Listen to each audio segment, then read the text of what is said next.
horrific video of a child screaming, "Help us, please help us, help us, help us." And then you hear the gunshots. They killed the whole family in the bomb shelter. Now, if I run to the bomb shelter, they might chase me.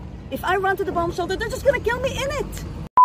The reason we're here is because this is what used to be our police department. Now, for any of you that were living on the moon in the past, I don't know how long, in the past 25 days, October 7th, we had 70 terrorists, 70, that came into town. They had RPGs, they had automatic weapons, they were fully equipped, okay? And they had a plan. The plan was to go through the main streets of this town, to get a hold of the police station first, so they can control the city, and then to go from street to street and start clearing the homes. So they were able to go into some of the streets and actually get into people's homes and killing them in their homes. I don't know if you've seen the videos of them taking an RPG and just hitting a car and killing the whole family that is there. There were sirens, right? So there were a color red, and when there were sirens, everybody goes into the bomb shelter, and that includes the police.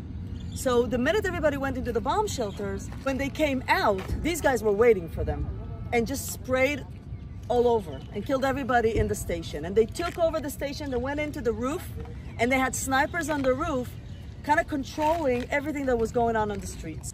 Thank God that they had rockets, or they had the sirens, because what happens when you have sirens? People go into their homes instead of going out of their homes. Otherwise, everybody would be walking to the synagogues. It was a holiday, it was Simchat Torah. People were planning to go to the synagogue that morning. So not that many people were on the streets, because everybody was going into the bomb shelter and not outside of the bomb shelter. And anyone in the city that actually had a gun, they showed up here and they started a fight.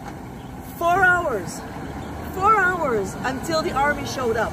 Like, there's a minibus, they killed 13 people in that minibus. All of them. People were going on a trip that day. They rented a little minibus. They came here to pick up someone.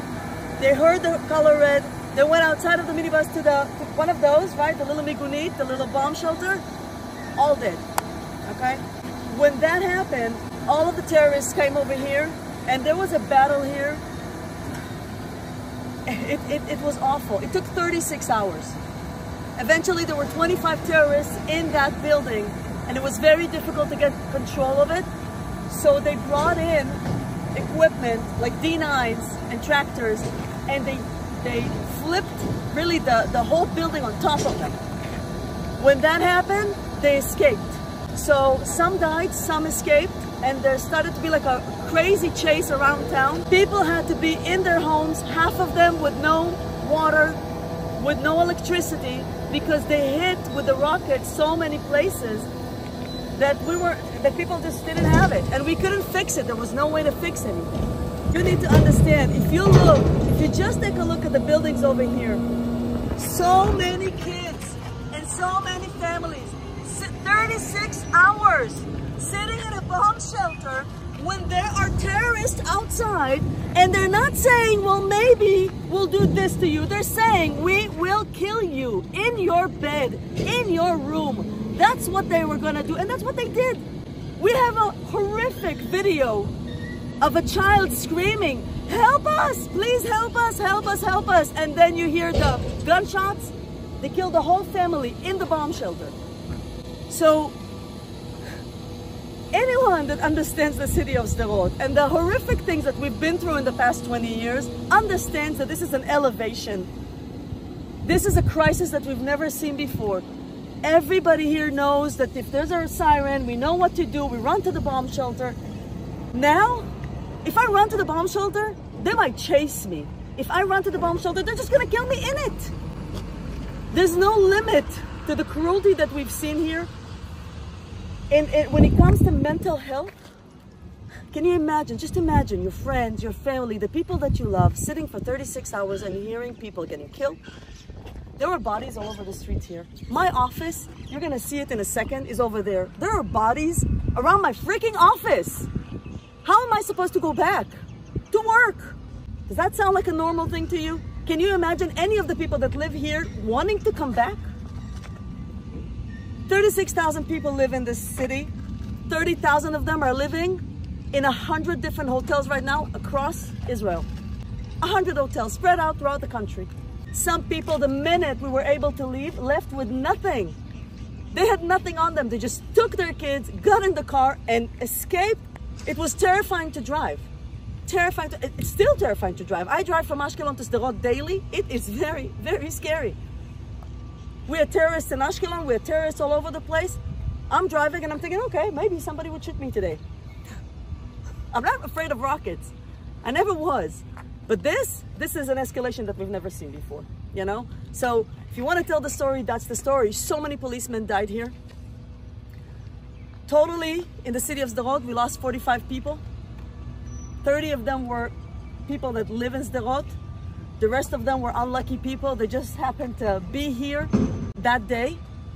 And I know it doesn't sound like a lot in comparison to the horrific stuff that happened in the kibbutzim, but for a small city like this, where we are trying to give people the sense of security and safety so they can live here, we don't know how we're gonna do that now. And we don't even know when the end is, because right now the army is encouraging everybody to not come. Do not come back to the city. Don't come back, don't be here, stay outside. Now, again, for those of you that have kids or know families that have little kids, can you imagine 3 little kids in a hotel room for 3 weeks, 4 weeks, 5 weeks, where there's no school, there's nothing to do, you're just sitting there and the whole country is in a war. So no one is in the mood.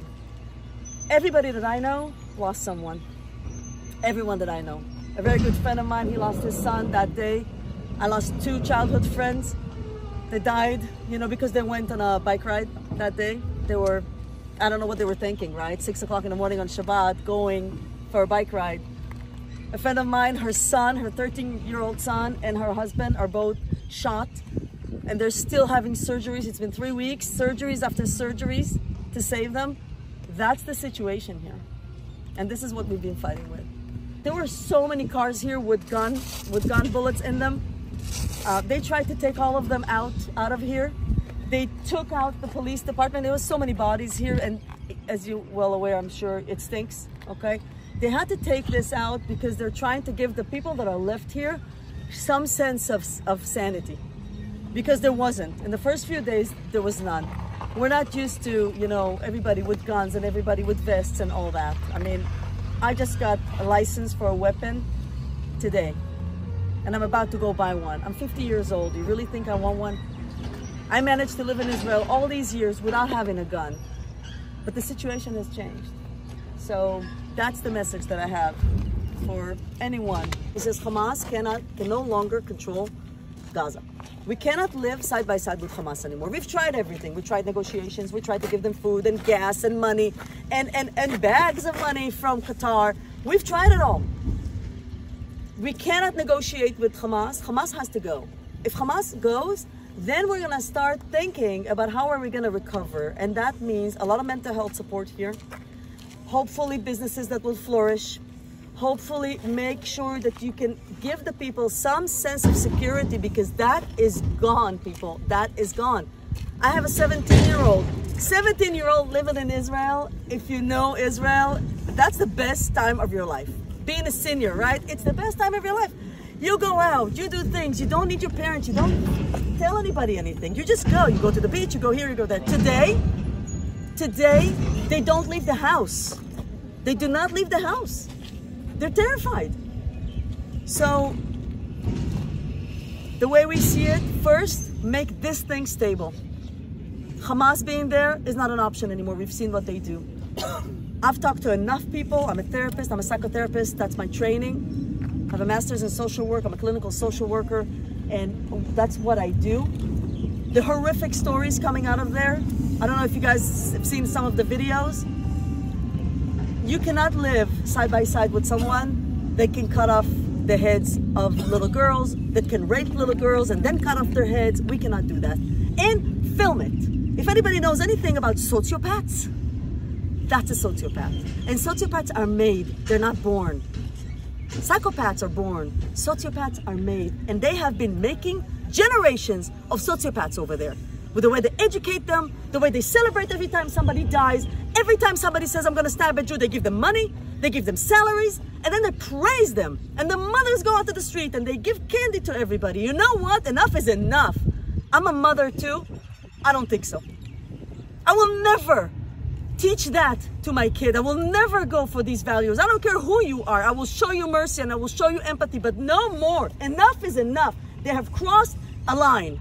And it's time for the world to hear it. Sociopaths are made, and they have made a generation of about 1 million of them. So I'm not going to negotiate with them, and I am done.